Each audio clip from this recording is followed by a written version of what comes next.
ಸಮಾಜದ ಬಂಧುಗಳಿಗೆ ನಮಸ್ಕಾರ.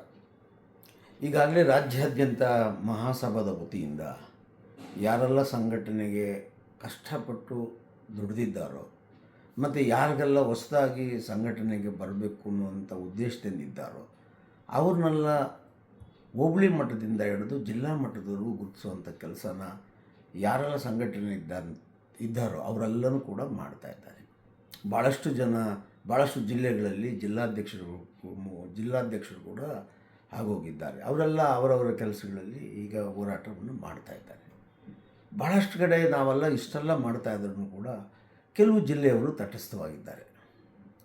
ಅವರು ತಟಸ್ಥವಾಗಿರೋದ್ರಿಂದ ಸಮಾಜಕ್ಕೆ ನಷ್ಟ ಇಲ್ಲ, ಆದರೆ ಅವರಿಗೆ ನಷ್ಟ. ಈ ಸಮಾಜ ಇಷ್ಟೊಂದು ಅವಕಾಶಗಳನ್ನು ಅವರಿಗೆ ಕೊಟ್ಟಿರುವಾಗ ಸಮಾಜದ ಋಣ ತೀರಿಸಬೇಕು ಅನ್ನುವಂಥ ಒಂದು ಸಣ್ಣ ಸಾಸಿವೆ ಕಾಳಷ್ಟು ಕಾಳಜಿ ಎಲ್ಲ ಮುಖಂಡರುಗಳಿಗೆ ಬರಬೇಕು. ಇಲ್ಲ, ಕೆಲವ್ರದ್ದು ಒಂದು ವಿತಂಡವಾದ ಇದೆ. ನಾವಿಲ್ಲೇ ನೋಡ್ಕೋತೀವಿ, ನಮಗೆ ಅವ್ರು ಬೇಡ, ನಮಗೆ ಈ ಜಿಲ್ಲೆಯವ್ರು ಬೇಡ, ನಮಗೆ ಉತ್ತರ ಕರ್ನಾಟಕ ಬೇಡ, ನಮಗೆ ಬೆಂಗಳೂರವ್ರು ಬೇಡ, ನಮಗೆ ಮಂಗಳೂರವ್ರು ಬೇಡ, ನಮಗೆ ಅಂತ ಇಲ್ಲಿರೋರು ಅಲ್ಲಿ ಬೇಡ ಅಂತಾರೆ, ಆ ಕಡೆ ಇದ್ದವರು ಇಲ್ಲಿ ಬೇಡ ಅಂತಾರೆ. ಈಗಲ್ಲಾದರೆ ನಷ್ಟ ಯಾರಿಗೂ ಆಗೋದಿಲ್ಲ. ಈ ಸಮಾಜದಲ್ಲಿ ಹುಟ್ಟಿ ಸಮಾಜದ ಋಣ ತೀರ್ಸೋಕ್ಕಾಗದಿರ ಒಂದಲ್ಲ ಒಂದಿನ ಯಾರೆಲ್ಲ ಹೋರಾಟ ಮಾಡಿದ್ದಾರೋ ಅವ್ರು ಮಾಡಿಕೊಟ್ಟಂಥ ಕೊಡುಗೆಗಳನ್ನು, ಆ ಗೌರವವನ್ನು ಸ್ವೀಕರಿಸಿದಾಗ ಎಲ್ಲೋ ಒಂದು ಕಡೆ ನಾವು ಅವಾಗ ಹೋರಾಟ ಮಾಡಬೇಕಾಗಿತ್ತು ಅನ್ನುವಂಥ ಆ ಭಾವನೆ ಬರುತ್ತಲ್ಲ, ಆವಾಗ ನಿಮ್ಮಗಳಿಗೆ ಅಂದರೆ ಅಂಥವ್ರಿಗೆ ಭಾಳ ನೋವಾಗುತ್ತೆ. ಅದಕ್ಕೆ ನಾನು ಹೇಳೋದು, ಅವರೆಲ್ಲರೂ ಕೂಡ ಹೋರಾಟಕ್ಕೆ ಬರಬೇಕು. ಸಮಾಜದ ಬೇಡಿಕೆ ಸರ್ಕಾರಕ್ಕೆ ಸಲ್ಲೋದು ಯಾವುದೋ ಒಂದು ಕ್ಷೇತ್ರದಲ್ಲ, ಇಡೀ 40 ಲಕ್ಷ ವಿಶ್ವಕರ್ಮರಿಗೂ ಇರತಕ್ಕಂಥ ಸಮಸ್ಯೆಗಳಿಗೆ ಪರಿಹಾರವಾಗಿ ಒಂದು ಬೇಡಿಕೆಯನ್ನಿಟ್ಟಾಗ ಅದು ಪೂರ್ಣವಾಗಿ ಎಲ್ಲರಿಗೂ ಸಲ್ಲುತ್ತೆ. ಈಗ ವಿಶ್ವಕರ್ಮ ಜಯಂತಿನೋ, ಅಮರಶಿಲ್ಪಿ ಜಗಣಾಚಾರ್ಯನೋ, ಮತ್ತೊಂದು ಏನೇ ಮಾಡಿದ್ರೂ ಪೂರ್ಣ ಪ್ರಮಾಣದಲ್ಲಿ ನೀವು ಸಂಘಟನೆ ಮಾಡಿರಿ, ಸಂಘಟನೆ ಮಾಡಿದೀರಿ, ಎಲ್ಲವೂ ಕೂಡ ನಿಮಗೆ ಸಲ್ಲುತ್ತೆ. ಹಾಗಾಗಿ ನನ್ನ ಮಾತಿನ ಉದ್ದೇಶ, ಯಾರೆಲ್ಲ ತಟಸ್ಥರಾಗಿದ್ದೀರಿ ಅವರೆಲ್ಲ ಎಚ್ಚೆತ್ಕೊಂಡು ಬನ್ನಿ. ಎಚ್ಚೆತ್ಕೊಂಡು ಬಂದು ಸಮಾಜದ ಇವತ್ತಿನ ಸ್ಥಿತಿ ಯಾವ ಸ್ಥಿತಿನಲ್ಲಿದೆ ಅನ್ನೋದನ್ನು ಅರ್ಥ ಮಾಡ್ಕೊಳ್ಳಿ.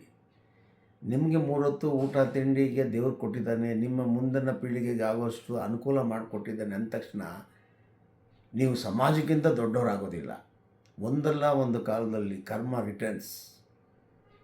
ಸಮಾಜಕ್ಕೆ ನೀವು ಮಾಡಿದರೆ ಸಮಾಜ ನಿಮ್ಮನ್ನು ಕಾಪಾಡ್ತದೆ. ಸಮಾಜಕ್ಕೆ ನೀವು ಮಾಡಿಲ್ಲ ಅಂದರೆ ನಿಮ್ಮ ಕಷ್ಟ ಕಾಲದಲ್ಲಿ ಸಮಾಜದವರೇ ನಿಮ್ಮನ್ನು ಕಾಪಾಡೋದಿಲ್ಲ. ಹಾಗೆಷ್ಟು ನೋವಾಗುತ್ತೆ ನಿಮಗೆ ಅಂದರೆ, ನೋಡಪ್ಪ ನಮ್ಮ ಸಮಾಜದವರೇ ನಮ್ಮ ಕಷ್ಟಕ್ಕೆ ಬಂದಿಲ್ಲ ಅನ್ನುವಂಥ ಮಾತು ನಿಮ್ಮ ಬಾಯಿಂದಲೇ ಬರ್ತದೆ. ಅದಕ್ಕೆ ಅವಕಾಶ ಕೊಡಬೇಡಿ. ಸಾಧ್ಯವಾದಷ್ಟು ದಿನ ಬೇಕಾಗಿಲ್ಲ ಸಂಘಟನೆ, ಒಂದು ಅರ್ಧ ಗಂಟೆ. ಬೇಕಾದಷ್ಟು ಅವಕಾಶಗಳು, ಜಾಲತಾಣಗಳು ಇವತ್ತು ಬಂದಿದೆ, ಟೆಕ್ನಾಲಜಿ ಬೆಳೆದು ನಿಂತಿದೆ. ಅವನ್ನೆಲ್ಲ ಕೂರಿಸ್ಕೊಂಡು ಸಮಾಜಕ್ಕೆ ಸಂಬಂಧಪಟ್ಟಂಥ ವಿಚಾರಗಳನ್ನ ನನ್ನ ಗಮನಕ್ಕೆ ತಂದರೆ, ನಾನು ಕೂಡ ದಿನದಲ್ಲಿ 4-5 ಗಂಟೆ ಕೆಲಸ ಮಾಡ್ತೇನೆ ಸಮಾಜಕ್ಕೋಸ್ಕರ. ಅದರಲ್ಲಿ ನಿಮ್ಮನ್ನು ಸೇರಿಸ್ಕೊಂಡು ತಪ್ಪಾಗಿದರೆ ಆಗಲಿ, ಸರಿಪಡಿಸ್ಕೊಳಕ್ಕೆ ಒಂದು ಅವಕಾಶ ಕೊಟ್ಟರೆ ಆಯಿತು. ಮತ್ತೆ ತಪ್ಪು ಮಾಡಬಾರ್ದು ಅಂದರೆ ಆಯಿತು. ಹಂಗಂತ ಒಂದು ಸಮಾಜದ ಸಂಘಟನೆಯನ್ನು ಒಂದು ಜಿಲ್ಲೆಯಲ್ಲಿ ಅಮುಕಿ ಕೂತರೆ ಅದು ಇವತ್ತಲ್ಲ ನಾಳೆ ನಿಮಗೆ ಅಗೌರವನೇ ತರ್ತದೆ, ಗೌರವ ತರೋದಿಲ್ಲ.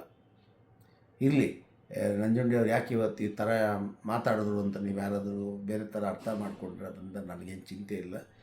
ನನ್ನ ಉದ್ದೇಶ ಎಲ್ಲರೂ ಒಗ್ಗಟ್ಟಾಗಿ ಈ ಸಮಾಜಕ್ಕೆ ಇರ್ತಂಥ ಗೌರವವನ್ನು ಉಳಿಸೋದು. ಮೊನ್ನೆ ನಾನು ಕೊಪ್ಪಳಕ್ಕೆ ಹೋಗಿದ್ದೆ, ಹಂಪೆ ದರ್ಶನ ಮಾಡಿದೆ. ನನ್ನ ಹೃದಯಕ್ಕೆ ಚಾಕುವಿನಿಂದ ಚುಚ್ತಾ ಇತ್ತು. ಅಲ್ಲಿ ಕಾಲಿಟ್ಟು ಎತ್ತರವಾಗಿ ನೋಡಿದ್ರೆ ನನಗೆ ಅಲ್ಲಿ ಕಲ್ಲುಗಳು ಕಾಣ್ತಾ ಇತ್ತಲ್ಲ, ಅಲ್ಲಿ ನನ್ನ ಕಣ್ಣಲ್ಲಿ ಕಾಣ್ತಾ ಇರಲ್ಲ, ನಮ್ಮ ಸಮಾಜ ಕಾಣ್ತಾ ಇತ್ತು. ಪ್ರತಿಯೊಂದು ಕಲ್ಲಲ್ಲೂ ನಮ್ಮ ಸಮಾಜದವರ ಬೆವರಿರಲಿಲ್ಲ, ರಕ್ತ ಇತ್ತು ಅದರಲ್ಲಿ. ಎಷ್ಟು ಕಷ್ಟಪಟ್ಟು ಒಂದು ಐತಿಹಾಸಿಕವಾದಂಥ ಶಿಲ್ಪಕಲೆಯನ್ನು ಕೊಟ್ಟಿದ್ದಾರೆ. ನಿಜ ಹೇಳಬೇಕಾದ್ರೆ ಆ ವಿರೂಪಾಕ್ಷನ ದೇವಸ್ಥಾನದ ಮೇಲೆ ವಿಶ್ವಕರ್ಮರ ಬಾವುಟ ಹಾರಾಡಬೇಕು.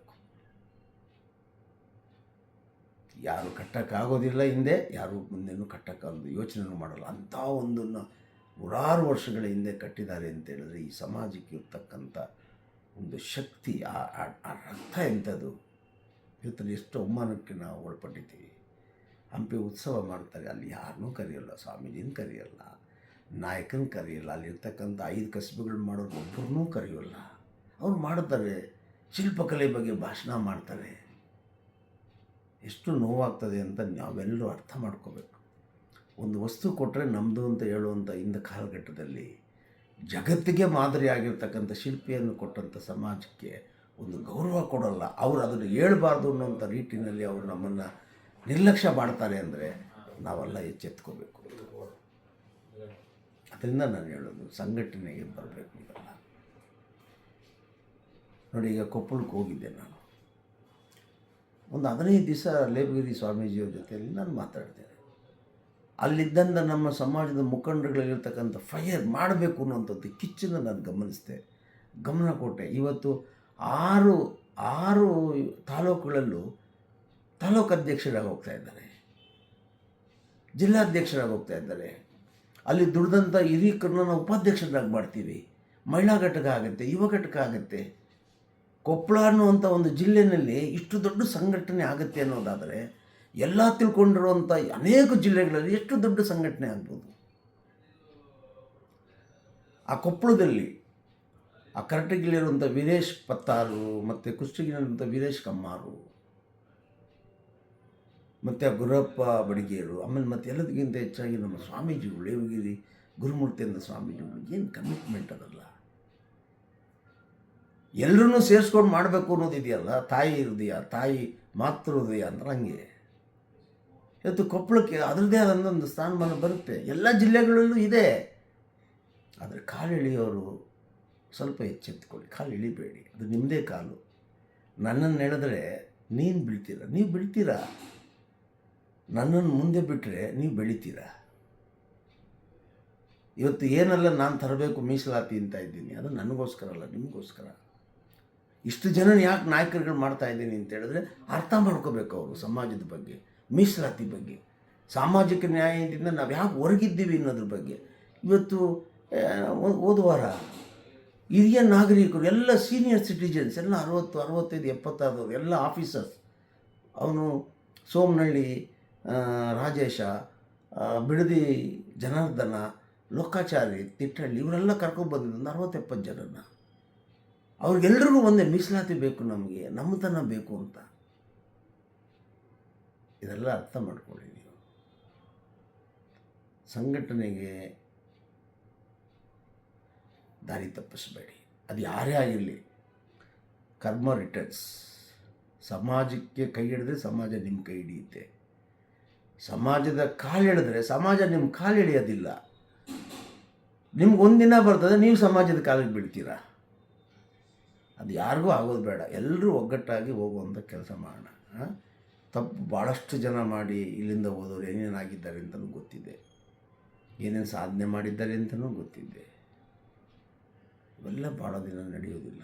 ಎಲ್ಲ ಒಗ್ಗಟ್ಟಾಗಿ ನನ್ನನ್ನು ನಂಬಿದ್ರೆ ನನ್ನನ್ನು ನಂಬೇಕಷ್ಟೇ. ನಾನು ನಿಮ್ಮನ್ನು ನಂಬಿದ್ದೀನಿ, ನಂಬ್ತೀನಿ ಅಷ್ಟೇ. ಅದರಲ್ಲಿ ಪರೀಕ್ಷೆ ಬೇಡ, ಐ ಕ್ಲಾಸ್ ಇಟ್ಕೊಂಡು ಬೇಡ, ಇವನೇನು ಬೇಡ. ನಮ್ಮ ಆಯಸ್ಸುಗಳನ್ನು ಸಮಾಜ ಕೊಟ್ಟಿದ್ದೀವಿ, ಗಳಿಸಿದ್ದೇನೂ ಇಲ್ಲ, ಕಳೆದಿರೋದೇ ಜಾಸ್ತಿ. ಅರ್ಥ ಮಾಡ್ಕೋತೀರ ಅಂತ ಭಾವಿಸ್ತೀನಿ. ಒಳ್ಳೆಯದಾಗಲಿ.